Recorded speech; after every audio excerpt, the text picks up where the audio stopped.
하나님의 말씀은 요한복음 7장 14절에서 18절까지 교도가 있습니다. 요한복음 7장 14절, 이미 명절의 중간이 되어 예수께서 성전에 올라가사 가르치시니 유대인들이 놀랍게 여겨 이르되 이 사람은 배우지 아니하였거늘 어떻게 그를 아느냐 하니, 예수께서 대답하여 이르시되 내 교훈은 내 것이 아니요 나를 보내신 이의 것이니라. 사람이 하나님의 뜻을 행하려 하면 이 교훈이 하나님께로 왔는지 내가 스스로 말함인지 알리라. 스스로 말하는 자는 자기 영광만 구하되 보내신 이의 영광을 구하는 자는 참되니 그 속에 불의가 없느니라. 오 하나님, 은혜를 감사합니다. 친히 예수님께서 말씀하시는 이 말씀을 바르게 깨닫게 도와주시옵소서. 예수님 이름으로 감사하며 기도드리옵나이다. 아멘.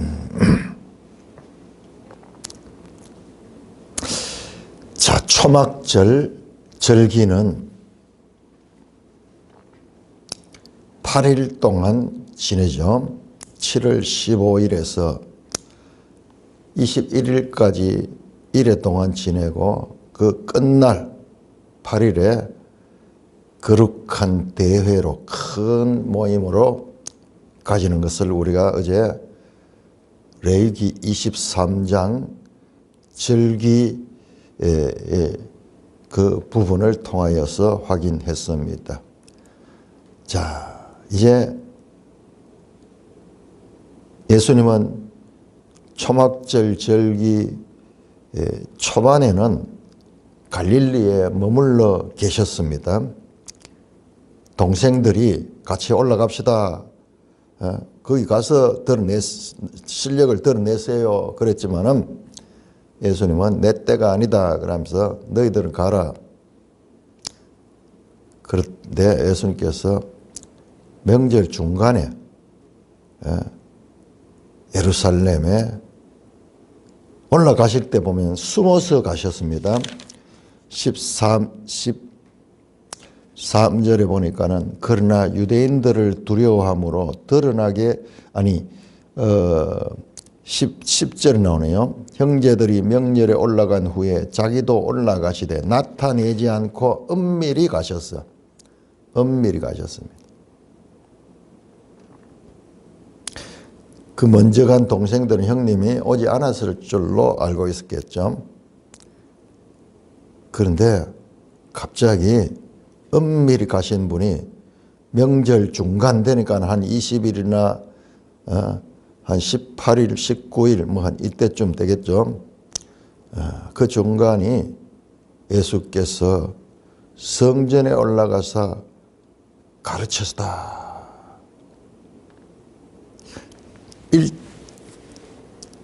7장 1절에 13절의 예수님의 모습하고 너무 다르죠. 계속 올라가지 않고 숨어 계셨는데 지금 이제는 명절 중간에 성전에 올라가서 가르쳤다.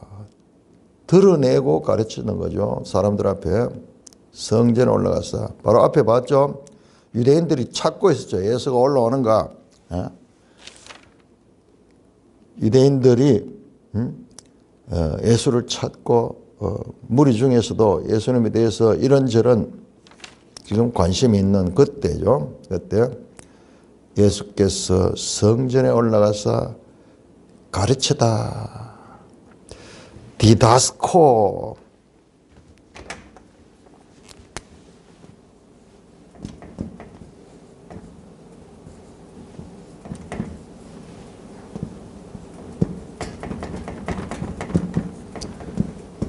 가르치다. 교훈하다. 교훈하다. 지금 요한복음에 공간복음에 다 나타나지만은 선생예수, 선생예수. 제가 지난 수요일 날 따로 의로운 교사이신 예수님, 공생의 기간 동안 계속 가르쳤던 그 가르침을 우리가 제대로 알아들어야 돼요.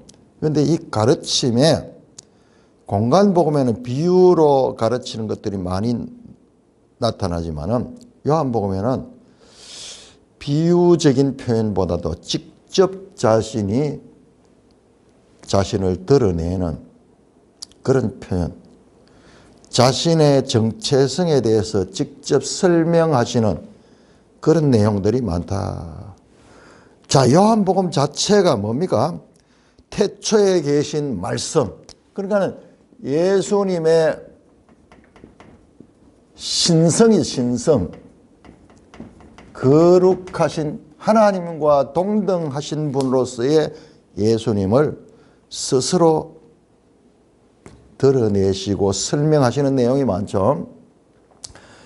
공간복음서에는 예수님의 그 일대기 그리고 행위, 기적을 일으키시고 거기도 가르치는 내용들도 나오죠. 그러나 요한복음처럼 이렇게 길게 집중적으로 자신에 대해서 가르치는 부분은 없어요. 없습니다. 요한복음은 그런 내용들이 많습니다. 우리가 앞에서 요한복음 5장 19절에서 37절까지 이게 예수님이 자신에 대하여 설명하신 분이 자기 자신이 누구인가 예수님의 신성을 스스로 설명하신 내용이 5장 19절에서 30절 바로 앞에 뭐가 있습니까? 38년 된 병자를 치료했다는 그 일을 통하여서 안식일에 그 일을 했다고 유대인들이 추궁하면서 그런 가운데서 내가 왜 안식일에 병자를 고치는 그 일을 했느냐? 내 아버지께서도 안식일에 일하시니까 나도 안식일에 일한 것이다. 너희들은 모세율법에 안식일에 일하지 말라는 거기에 집착하면서 그보다 더 큰 뜻, 하나님의 뜻, 하나님께서도 안식일에 일하신다. 만약 하나님께서 안식일에 일하지 않으면 이 세상이 다 정지되어 버려요. 하나님은 쉬지 않고 일하신다. 인간처럼 안식일에는 쉬어야 되고 노동에 힘이 들어서 이제 쉬었다가 다시 재충전해서 다시 일하고 이러신 분이 하나님은 인생하고 달라. 졸지도 주무시지도 않고 늘 일하시는 분이야. 만약 하나님이 쉬시면은 이 세상이 다 정지되어 버리고 그러되면은 아무도 살 수 없어. 내가 일하는 것은 내 아버지와 동등하기 때문에 내가 일하는 것이다. 그러면서 19절 37절에서 설명이 뭐냐? 자신이 누구인가? 내 말은 내가 하는 것이 아니라 나를 보내신 아버지께서 하시는 것이고 내가 하는 일은 내가 하는 것이 아니라 내가 스스로 하는 것이 아니라 나를 보내신 아버지와 함께 하시기 때문에 그 아버지의 일을 내가 하는 것이다. 예수님과 하나님과 예수님의 동등성. 여기에 5장 18절에 나옵니다. 5장 18절에 유대인들이 예수님께서 내 아버지가 일하시니 나도 일한다. 안식일 문제를 가지고 걸었는데 예수님께서 자기가 안식일에 그 병자를 고치는 이유는 내 아버지께서 일하시니까 나도 일한다. 그러니까 뭡니까? 그 아버지 하나님과 자신을 동등되다고 여기기 때문에 이 문제를 가지고 이제 예수님을 죽이려고 하는 거예요. 예수님을 죽이려고 하는 거예요. 신성모독이다. 자, 오늘도 이제 명절 중간에 예수께서 올라가서 가르쳤습니다. 가르칩니다. 그 가르침의 내용이 뭔지는 나오지 않아요. 그 반응이 나옵니다. 15절에 유대인들이 놀랍게 여겨. 자, 유대인들은 예수님에 대해서 적대적인 사람들이죠. 주로 예루살렘에 살고 있는 유대인들. 놀랍게 여기라. 이 사람이 배우지 아니하였거늘 어떻게 그를 아느냐 하니. 이 사람 배우지 않았는데 어떻게 글을 아느냐. 이 단순하게 예수님이 글을 읽을 줄 안다 그런 뜻이 아니고 우리말에도 이 그람마 글 하면 우리도 글 좀 한다, 글 솜씨가 좋다, 글이 길다 뭐 이렇게 하면은 지식을 가리키죠. 지식. 물론 그 지식을 가지고 있어서 글을 읽을 줄 아는 건 그건 기본이고, 글이 길다 그런 표현하죠. 글 솜씨가 좋다 뭐 이런 이야기할 때는 단순한 글을 가리키는 게 아니라 학문적인 지적인 지식이 많다라는 것을 나타내는 그런 하나의 제유법적인 표현입니다. 한 가지를 이야기하면서 전체를 표현하는 그런 이 표현입니다. 유대인들이 예수님이 가르친 내용이 지금 성경에 안 나오는데 들어보고 깜짝 놀랄 정도인 거예요. 아마 초막절 절기와 연관된 내용일 수도 있습니다. 그런데 구약 성경을 통하여서 그 성경을 해석하는 그런 내용이 있을 수도 있습니다만은 알 수 없어요. 그러자 유대인들의 반응이 이렇게 이 사람은 배우지 아니하였거늘 어떻게 글을 아느냐. 항상 예수님 앞에 이런 표현이 나오죠. 무리들 또는 사람들의 오해, 자신들의 편견, 세상적인 기준,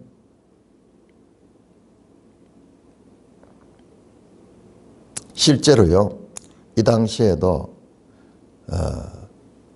가르치는 자들은 그 오늘날처럼 정규적인 이런 학교들은 아니지만 사적으로 많은 그런 랍비에서 개인 지도를 받고 나름대로 자격증 같은 것들이 있었어요. 우리 뭐 태권도 도장 다니면은 옛날에 뭐 빨간 띠도 있고 초록 띠도 있고 검은 띠도 있고 뭐 이런 1단, 2단, 3단 이런 성급하듯이 그런 이 서품 같은 그런 것들이 있었습니다. 근데 이 사람은 자격이 없는 거예요. 그런 면에서 우리 이 공간복음에 나오죠.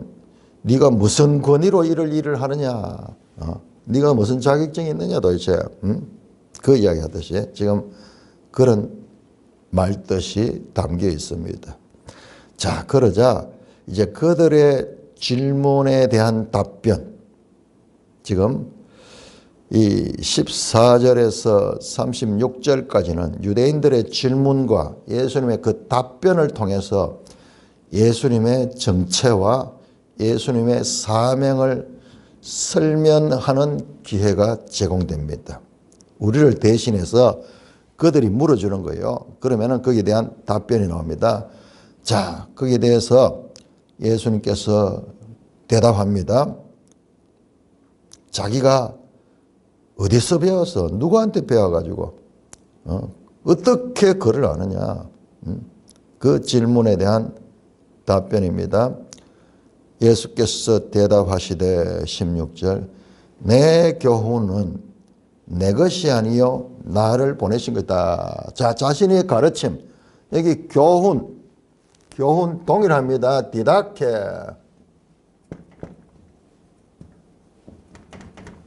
입니다. 이거 한자잖아요. 한자. 이건 우리 가르치다 한자잖아요.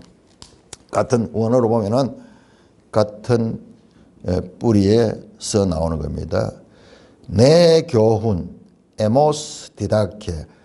내가 가르치는 내용은 내 것이 아니고 나를 보내신 이의 것이다. 내 것이 아니고 그러나 내 것이 절대 아니고 나를 보내신 이의 것이다. 알락 하는 그 표현이 요한복음에 많이 나옵니다. 계속 갈 적에 내 것이 아니고 그래 뭐냐? 나를 보내신 이의 것이다. 에모스 디다케 오크 에스틴 알라 내 것이 아니고 그럼 뭐냐? 나를 보내신 이의 것이다. 사람이 하나님의 뜻을 행하리 하면 자 여기에 사람이 하나님의 뜻을 행하려면 이 교훈이 디다케입니다. 이 교훈이 하나님께로 왔는지 내가 스스로 말함인지 알리라. 스스로 말한 자는 자기 영광만 구하되 보내시의 영광을 구하는 자는 참되니 그 속에 불의가 없느니라. 자, 이 내용은 자세히 보면은 이것은 5장에서 말씀하신 내용과 동일한 말씀이에요. 5장의 내용을 5장에서 이 19절에서 37절에 예수님이 그 유대인들 앞에서 변론했던 내용과 동일한 내용입니다. 자, 먼저 오늘 본문의 뜻을 보세요. 예수님이 친히 말씀하신 거예요. 자, 사람이 하나님의 뜻을 행하려면 여기 꼭 사람이보다 누구든지 뭐 이렇게 해도 돼요. 하나님의 뜻을 행하려면 이 교훈이 하나님께로 왔는지 내가 스스로 말함인지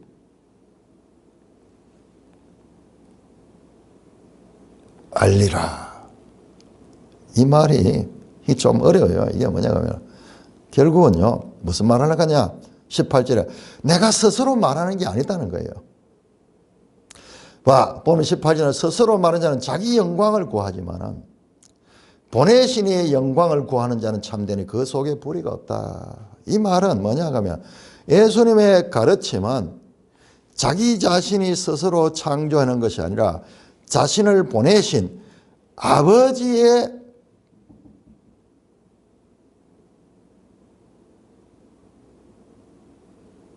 뜻을 전하는 것이고 아버지의 말을 전하는 것이라는 거예요. 그러므로 그 속에 불의가 없다.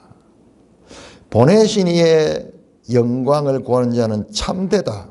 알레테노스 참되고 그 속에는 불의가 없다라는 말은 뭐예요? 의롭다는 말이죠. 의롭다는 말이죠. 자, 이 말씀은요 5장에서 실험을 했는 사람은 이제 이게 무슨 말인지 알게 돼요. 자, 5장 30절. 자, 이 5장 이 내용과 지금 이 7장에 이 가르치시는 내용, 5장의 디다케, 5장의 교훈과 이 교훈과 7장의 교훈이 자세히 보면 거의 같습니다. 거의 같습니다. 자, 한번 확인해 볼까요? 자, 5장 19절 제일 첫 마디가 19절부터 예수님이 말씀했거든요.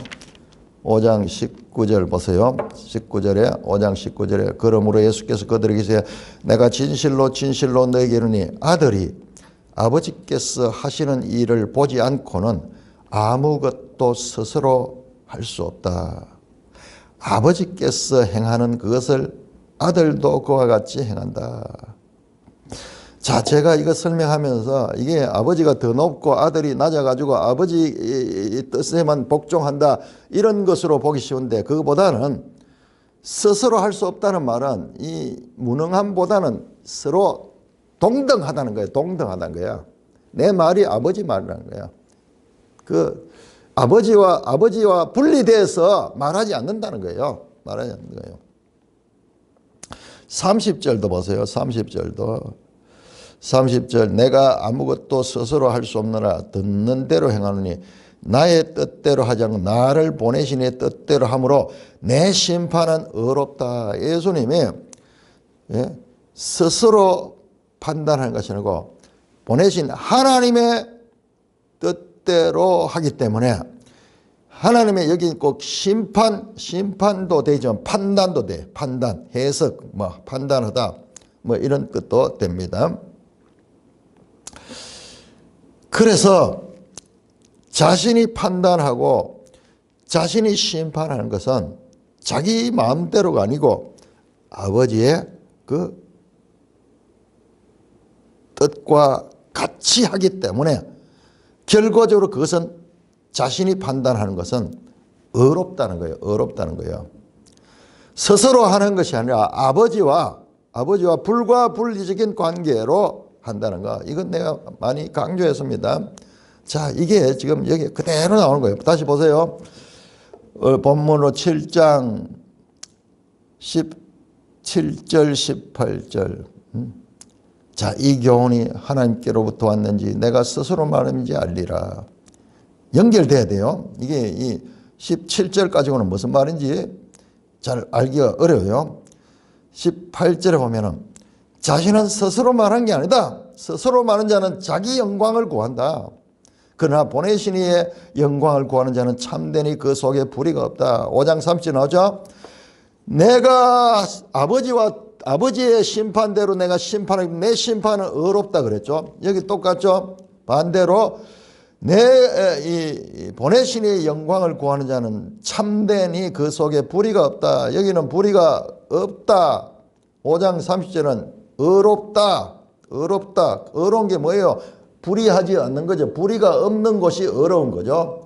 의로운 것이 없는 것이 불의한 거니까는, 불의한 것이 없으니까는 뭡니까? 의로운 거죠. 의로운 거. 자, 5장 41절 보세요. 자, 여기 영광도 나옵니다. 나는 사람에게서 영광을 취하지 않노라. 다만 하나님을 사랑하는 것이 너희 속에 없음을 알았노라. 자신이 구하는 것은 44절 너희가 서로 영광을 취하고 유일하신 하나님께로부터 영광을 구하지 않는다. 자, 예수님은 사람에게 영광을 구하지 않는 거예요. 그 뭐냐? 하나님께 영광을 구한다. 지금 여기도 보세요. 18절에 7장 18절 스스로 말한 자는 자기 영광을 구하는 자예요. 예수님은 스스로 말하지 않는 거예요. 그러므로 보내신 이의 영광을 구하는 거예요. 보내신 이의 철저하게 5장과 동일하게 자신의 교훈의 출처는 자신을 보내신 하나님께로부터 왔고, 하나님과 자신은 불가분리적인 그와 같은 관계로서 내가 말하는 것은 아버지께서 말하는 것이고 내가 행하는 것은 아버지께서 행하는 것이다. 아버지와 독립돼서 스스로 말하는 것이 아니다. 스스로 말한 자는 독립돼서 말한 자는 자기 영광을 구한다. 자기 영광을 구한다. 그러나 보내신 이의 영광을 구하는 자는 자신은 보내신 이의 영광을 구하기 때문에 그것이 참된 것이며 불의함이 없다. 자, 이 5장과 이 본문을, 요한복음을 자세히 연구한 사람은요, 동일하게 다들 이 7장 15절에서 24절이 5장과 이 내용과 그대로 연결됐다는 것을 그렇게 가르칩니다. 요 37절 아니고 47절까지 47절 5장 47절 그러니까 이게 지금 5장을 가지고 실험을 해야지 이 말씀이 풀어집니다. 그래서 이 요한복음을 깊이 연구한 학자들은 5장 19절 47절과 지금 7장 14절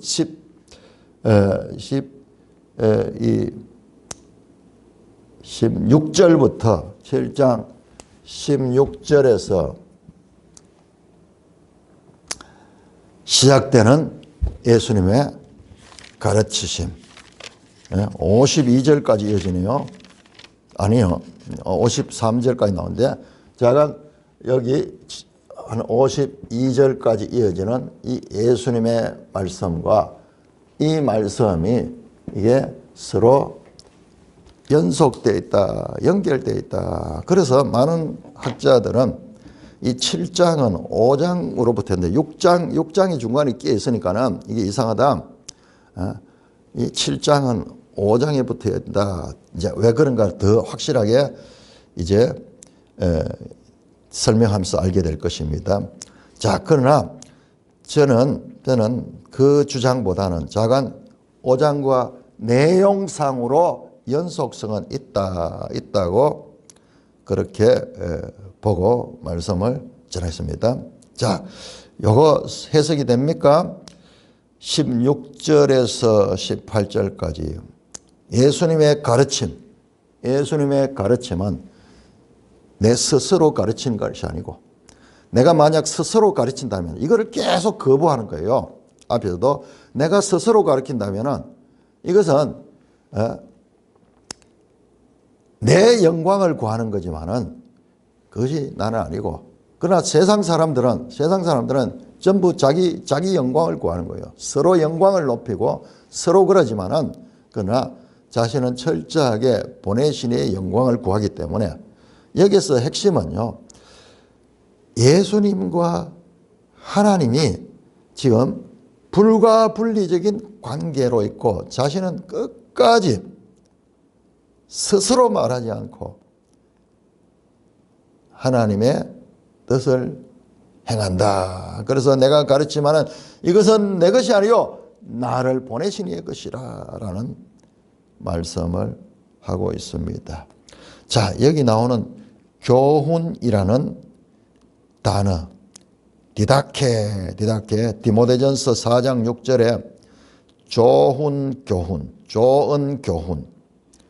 그 다음에 디모데후서 3장 16절에 이 성경에 대해서 이 성경은 교훈과 책망과 바르게 함에 유익하다를 할 때 그때 교훈 요건 단수예요. 그런데 복수로 교훈이 사용되는 경우가 있습니다. 골로새 2장 22절 히브리 13장 9절 디모데전서 4장 1절 귀신의 가르침들 복수로 되어 있어요. 사람이나 마귀의 가르침들 나오는데 그건 복수로 되어 있고 그건 통일성이 없어. 그런데 여기의 교훈은 아버지와 아들의 교훈이 통일되어 있다. 이거는 단수로 그렇게 나타나고 있다는 것도 알 수 있습니다. 이게 하나님의 말씀인 거예요. 자, 18절에 다시 한번 말씀드립니다. 스스로 말하는 자는 자기 영광을 구하되 자, 스스로 말하는 자는 자기 생각을 가지고 말하는 자예요. 여기에 5장에서 아주 자, 5장 31절 보세요. 5장 31절 이게 아주 난제 해석인데 내가 이거 할 때도 설명했는데 5장 30절 내가 만일 나를 위하여 정언하면 내 정언은 참되지 아니하되 나를 위하여 정언한 시가 따로 있으니 나를 위하여 정언하시는 그 정언이 참인 줄 알리라. 많은 경우 5장 31절을 어떻게 하냐 구약의 정인이 되는 두 사람이 있어야 되잖아요. 그런데 예수님이 스스로 혼자 정언하면 내 정언은 참되지 않다 이런 식으로 해석을 했는데 이게 그런 뜻이 아니고 거의 대부분 그렇게 해석해요. 그런 뜻이 아니고 여기서 만일 가는 게 도죠. 만일. 만일 가는 것은 가정법이잖아요. 그러니까 자신은 이 가정법이 아니라는 거야. 자신이 만약 그 스스로 이렇게 정언하면 내 정언은 참되지 아니하라. 그 말은, 이 말은 자신은 바로 앞에 나오는 30절처럼 스스로 말하지 않고 나는 아버지께서 하신 말 그거를 한다. 그렇기 때문에 뭡니까? 여기 참되지 아니하다 그랬죠. 오늘 본문에 보세요. 참되다 그러잖아요. 참되다. 자신이 만일 스스로 하는 그런 것이 아니기 때문에 오늘 이 18절에 보면은 보내시니 영광을 구하는 자는 참되니까는 그 속에 불의가 없다. 30절 보세요. 그 30절. 내 심판은 의롭다. 의롭다. 지금 그 말씀과 이렇게 연결되는 거예요. 예. 그 뜻이에요. 강조가 뭐냐? 철저하게 예수님과 하나님과의 동등성이며 동등성뿐만 아니라 연합성, 분리적 연합관계. 나중에 이게 발전해가지고 나를 본 자는 아버지를 보았다 그러고 내 말은 내가 한 것이 아니요 내 아버지께서 나를 한 것이다. 계속 이 관계 성부와 성자의 이와 같은 불가분리적 연합관계를 말씀하는 거예요. 그게 뭐야? 자신의 정체성이고야. 하나님과 예수님이 동등한데 그 동등한데 어떤 구조로 동등하냐? 이거 불가분리적 연합관계에서 절대로 스스로 아버지와 독립되어서 내 마음대로 하지 않는다는 거예요. 그게 이제 우리가 좀 이해가 되죠? 그 아버지여 이 잔을 내게 옮겨주십시오. 그러나 내 뜻대로 말고 아버지 뜻대로 하십시오.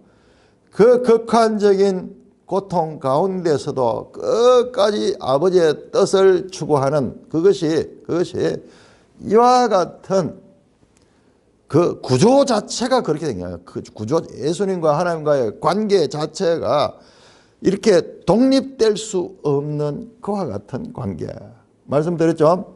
철저하게 아버지의 뜻에 순종하니까는 여호와 증인이나 이런 그 단일 신론을 주장하는 자들은 유일 신론과 단일 신론은 다릅니다. 단일 신론자는 성부만 하나님이라는 거예요. 자, 그런 자들은 봐라, 성부가 높고 성자는 그 밑에 복종하고 있지 않냐 그런 이야기하는데 이것은 그런 관계가 아니고 이와 같은 불가분리적인 연합관계. 아버지도 아들이 없으면은 그 구체적으로 그렇게 행할 수 없는 거예요. 아버지가 의지하시고 어떤 신학자는 그 아버지는 의지하시고 아들은 행하시는 거야. 그렇죠? 우리 그 창세기 보면은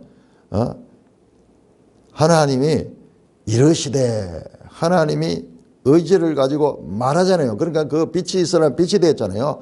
그 말씀이 성자고 하나님이 그 성부니까는 하나님의 의지가 말씀을 통하여 성취된 거예요.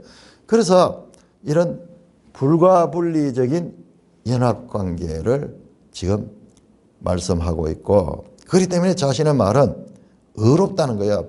참되고 불의가 없으니까 의롭다는 거죠. 왜?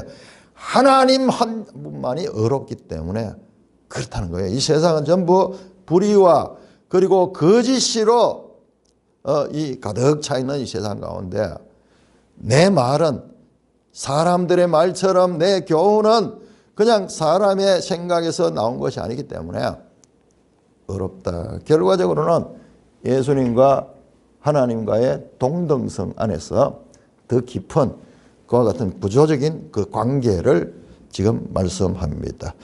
자, 19절에서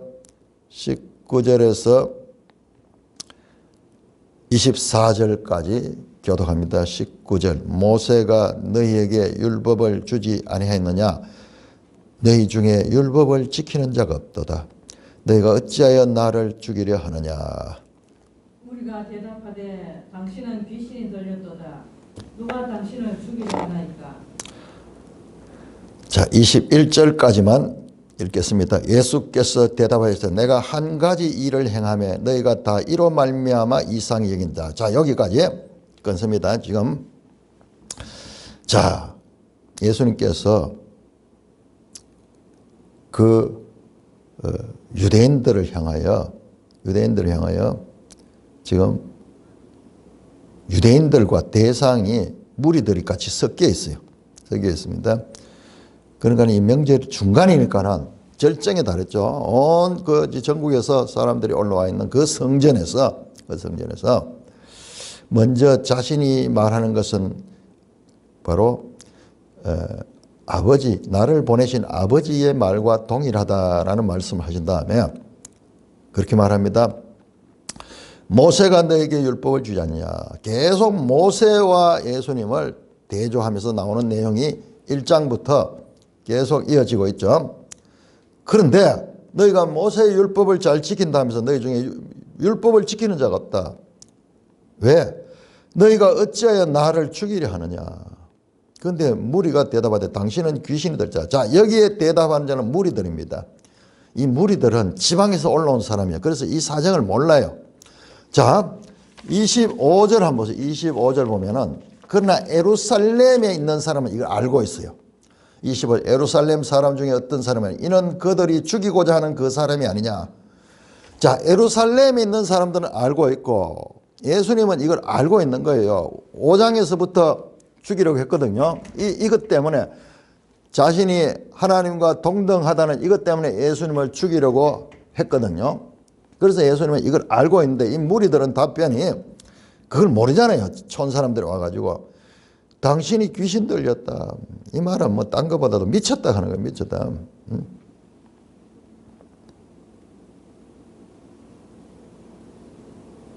누가 당신을 죽이려 합니까? 이들은 모르니까는 그 말하는 거예요. 이 배경을 모르니까는 예수님이 너희들이 왜 나를 죽이려 하냐. 모세의 율법에 그런 법이 있느냐. 그건 6계명, 10계명 가운데서도 6계명을 어기는 거다. 그리고 사람을 어떤 사형시키려고 그러면은 철저한 법적인 과정을 거쳐가지고 증인들을 세워서 그렇게 해야 되는데 너희는 그런 것도 없이 나를 죽이려 하느냐. 그런 무리들이 당신이 미쳤습니다. 왜? 누가 당신 죽이려고 하는 거야? 이 무리들은 모르는 거예요. 자, 그러자 예수께서 대답하시되 내가 한 가지 일을 행하며 너희가 다 이로 말미암아 이상히 여긴다. 자, 내가 한 가지 일을 했는 이것 때문에 나를 이렇게 죽이려고 한다. 그 말이에요. 그 한 가지 일이 뭐냐? 그 한 가지 일이 이 성경에서는요 없어요. 이 한 가지 일은요 5장 1절에서 16절에 나왔던 5장 1절에서 16절 뭡니까? 38년 된 병자를 안식일에 고친 그 사건이요. 그 사건. 그러니까는 이 내용이 5장과 이 7장의 내용이 지금 7장에서는 이런 게 없잖아요. 그냥 와서 가르친 것밖에 없잖아요. 그래서 그 학자들이 5장과 7장이 서로 연결되어 있다 이렇게 주장한 건 이건 깊이 살펴보면은 그게 보여요. 그게 보입니다. 자, 이 일은 언제 행하느냐? 이게 6월절에 행했어요. 6월절. 아니, 이거는 절기가 안 나와. 그냥 유대인의 명절로 돼 있어요. 유대인의 명절에 안식일에 관한 그 이야기야. 안식일에 관한. 그러니까 지금 여기가 초막절이니까는 그 중간에 6장이 6월절이잖아요. 6장이 6월절. 그러면 그 이전에 오순절이나 뭐 그럴 수도 있어요. 그러나 뭐 안 나오니까 알 수 없어. 그러니까 지금 몇 달, 지금으로부터 최소한 몇 달이 지나고 어쩌면 1년이 지날 수도 있습니다.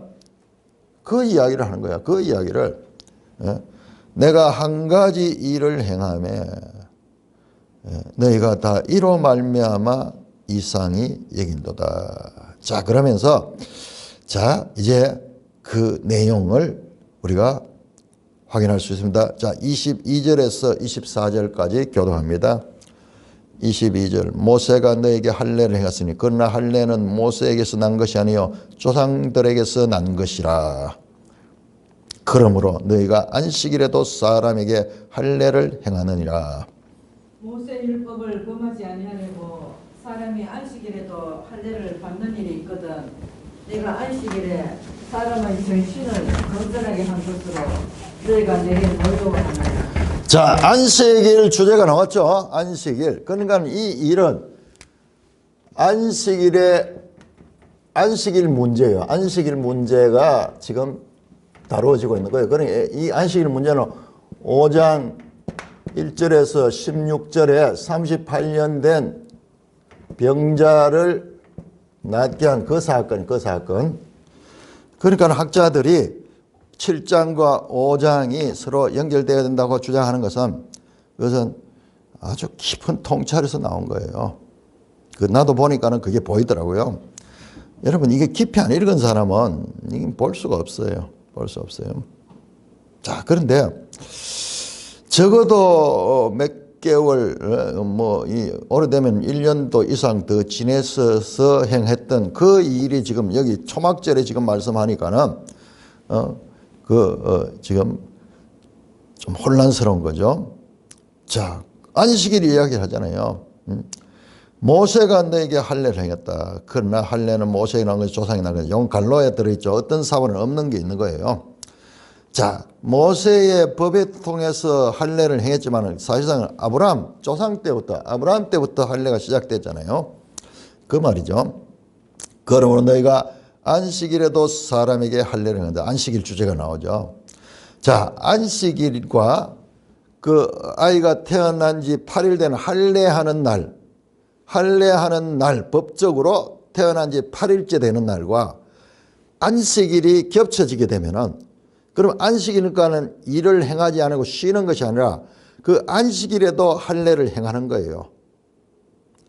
이거는 안식일을 어기는 게 아니라 할례법을 지키는 거예요. 그러니까 안식일법, 일하지 말라는 법과 할례를 행하라는 이 두 가지 법이 충돌됐잖아요. 그럴 경우에는 이 할례법을 지킴으로 어떻게 보면 안식일 법은 어기는 것이 되는 거예요. 일하지 말아야 되는데 일을 하니까는 그 큰일이잖아요. 수술을 하는데 피를 흘리고 막 그래 되니까는 지금 그 이야기를 하는 거예요. 안식일에도 할례를 행한다. 모세의 율법을 범하지 아니하고 사람이 안식일에도 할례를 받는 일이 있거든.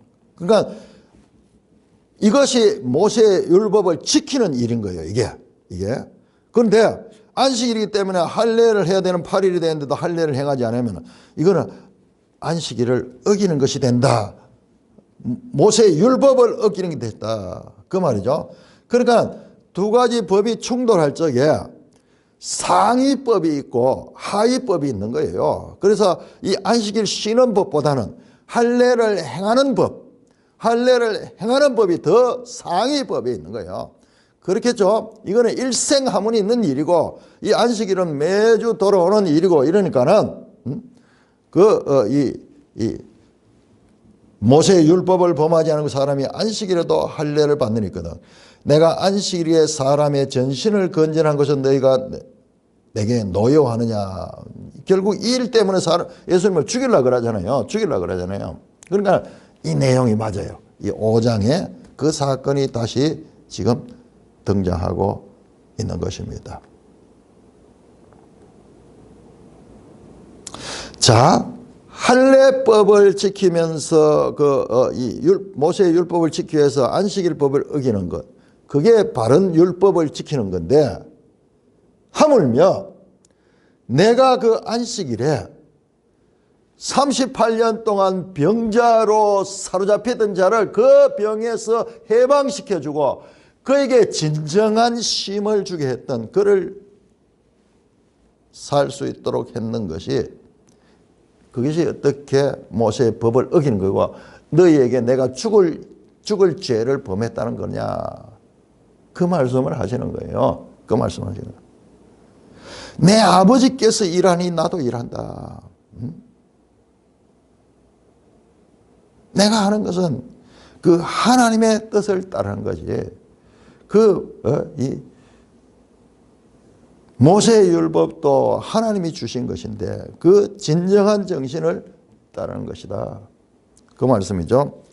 그러면서 말씀합니다.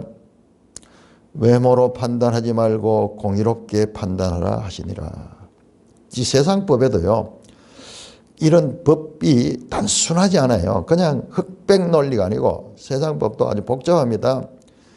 그 헌법이 있고, 그 다음에 또 뭐, 이 법률이 있고, 뭐, 그렇더라고요. 법에 대해 잘 모르지만은, 이 성경 때문에 법을 자꾸 공부를 해야 돼. 상위법, 하위법이 있어요. 이런 경우가 많이 있어요. 예를 들어서, 사람이 남의 집에 지금 불이 났다, 이 말이야. 불이 났다. 지나가다 보니까 불이 났는 거예요. 그래서 지나가는 사람이 그 담을 터넘고 가지고 그 집에 뭐 기물을 막 끄집어낸다든지 그 불에서 그 하기 위해서 그 집에 주거 침입죄가 있어. 남의 집을 함부로 침입할 수 없는 그런 법이 있는데 그 법을 어기면서도 그 상황을 진압하기 위해서 했는 것은 그것은 주거 침입죄로 그 사람을 정죄할 것이 아니라 오히려 그 사람이 이 옳은 일을 했기 때문에 위험을 무릅쓰고 옳은 일을 했기 때문에 상을 줘야 될 그런 일과 같은 거예요. 법이 작구에 얽매여 가지고 그렇게 해서는 이 진정한 법 정신을 무시하는 것이다. 외모로 판단하지 말고 24절 공의롭게 판단하라. 그 말이에요. 예수님이 그런 표면적이고 작구적인 이런 것을 가지고 법 해석을 하지 말고 공의롭게 판단하라. 전체적으로 부분적으로 보지 말고 전체로 보라. 율법 정신을 가지고 판단을 하라. 그 말이 된 것입니다. 엄청난 이야기죠. 외모로 판단하지 말고 공의롭게 판단하라. 메, 크리테, 카타, 오핀, 알라테, 디카이네, 크리신, 크리테테. 영어로 judge not according to the appearance. 드러난 것을 통하여 판단하려고 but judge rightness. 의로움은 그것으로 판단하자. 자, 의롭다는 말, 공의, dikaios, 영어로 righteousness 이거거든요. 바르다, 의롭다.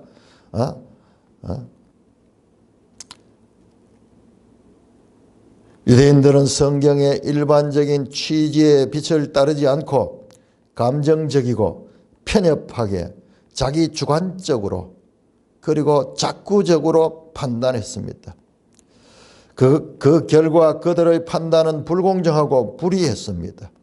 세상법에도 상위법과 하위법이 충돌할 때는 상위법을 따릅니다.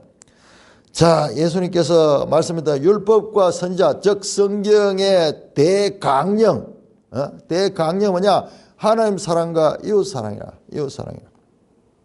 그렇게 말씀했는데 지금 예수님께서 이 사건 한번 보세요. 우리가 한번 입장이 바뀌어가지고 이 38년 된 병자를 이 병에서 자유롭게 해방시켜준 그 사건, 그야말로 하나님의 사랑 그리고 사람 사랑, 율법의 모든 정신이 이와 같은 데 있는데 여기에서 안식일 법을 어겼다고 하면서 죽이려고 하는 유대교의 이와 같은 실상을 지금 여기서 지금 드러내고 있고 그들의 성경 해석이 얼마나 넌센스인가. 그러니까 우리가 어떤 사물을 보고 판단할 때 사람도 마찬가지죠. 그 표면적이고 드러난 것 가지고만 그렇게 판단하는 것이 아니라 앞뒤 정황, 문맥, 성경 해석도 마찬가지입니다. 성경 해석도 다 한 가지 이단들을 보면 딱 그런 가지고 뽑아내가지고 하는데 그 문맥을 보지 않고 하니까는 잘못 해석하는 게 잘못 해석이에요. 신천지가 에레미야 31장 31절 33절 새 언약을 해석하면서 버리는 것이 정말 그런 거예요. 정말 작구적으로 문맥도 없이 자기 마음대로 해석하는 거예요. 지금 그와 같은 저급한 판단 해석이라고 벌써 해석, 어떤 무엇을 해석하는가. 그래서 성경 해석할 때도 이와 같은 원리로 해야 돼요. 그래서 성경을 전체적으로 보는 거예요. 전체적으로 구속사적으로 그렇게 보지 않으면은 저 여호수아서에 나오는 가나안 정복 사건은 나쁜 하나님이 이기적인 마음을 가지고 이 사람들을 죽이는 그런 것으로 해석이 되는 거예요. 그러나 창세기부터 나오는 그 전체를 보면은 그런 해석이 아니에요. 하나님의 이 세상을 구원하시기 위한 하나님의 사랑에서 나온 것인데, 마치 어린아이가 잘못했는 애들을 자기를 징계한다고 해가지고 그 부모를 원수 삼는 거하고 동일한 거예요. 예수님께서 유대교의 한계를 이 사건을 통해서 드러내 보여주며, 그러면 어떻게 해야 될 것인가? 공의롭게 해야 된다. 공의롭게 하는 건 뭐냐? 18절 보면은 아버지의 뜻대로 하는 자는 참되고 그 속에 불의함이 없다. 공의롭다는 거죠. 공의롭다. 그러니까 하나님의 뜻을 따라 해야 된다.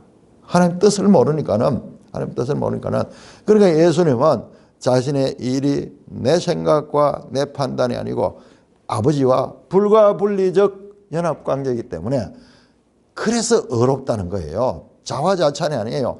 하나님은 그 자체가 의예요. 그래서 예수님은 누구냐?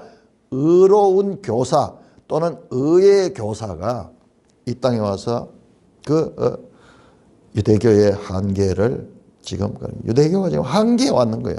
한계에 왔는 거예요. 지금 여기까지 이렇게 설모가 그럼에도 불구하고 있었지만은 여기에서 뭡니까? 유대교의 한계가 보이잖아요. 율법으로는 뭐냐? 구원을 하게 한 것이 아니라 이 율법을 온전히 다 지키면 구원할 수 있지만은 그 사람은 죄인이기 때문에 그걸 지킬 수 없어. 그러므로 율법으로는 죄를 깨닫게 하려 함이라.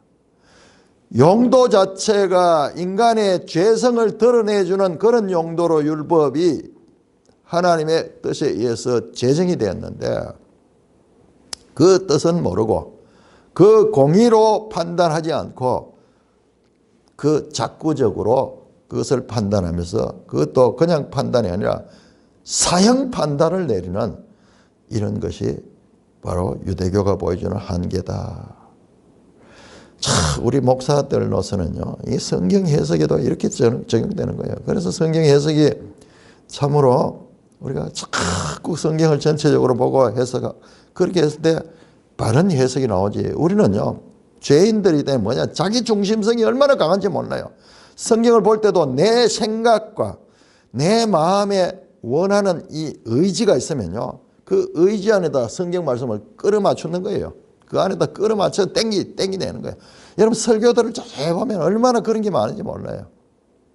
예수님은 철저하게 그렇게 하지 않는다. 바로 나는 철저하게 내 스스로 의지로 하지 않고 아버지의 뜻을 따라 행한다. 그러므로 아버지가 의로우니까는 나도 의롭다. 그리고 너희가 유대교가 하는 율법을 지킨다고 하는 것이지만은 그것은 바르게 율법을 지키는 것이 아니라 그 율법에 대한 해석이 유치스럽다. 표면적인 그거 가지고 그렇게 정죄하고 판단하는 것이 아니고 공의로운 하나님의 뜻으로서 해석해야 된다. 우리 인생에 사는 데 있어서도 마찬가지죠. 눈앞에 보이는 그런 것만 가지고 판단하는 것이 아니라 이 맥락과 폭넓은 이해를 통해서 해석하는 사람은 삶이 달라지죠. 자, 결국 이게 뭐냐? 유치한 판단인 거예요. 유치한 판단. 어린아이는 또 유치하게 볼 수 없어. 어린아이는 이 수표에 매덕이 있는 수표보다도 눈앞에 보이는 과자 하나가 더 좋은 거예요.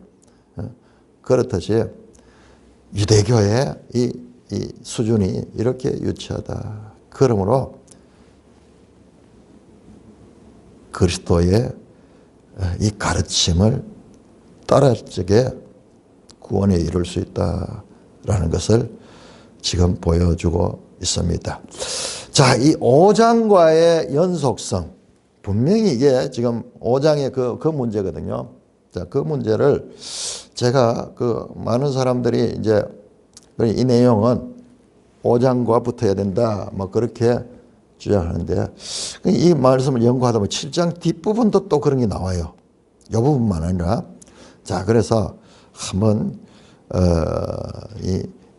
그것은 다음 내용을 보면서 말씀을 드리도록 하겠습니다.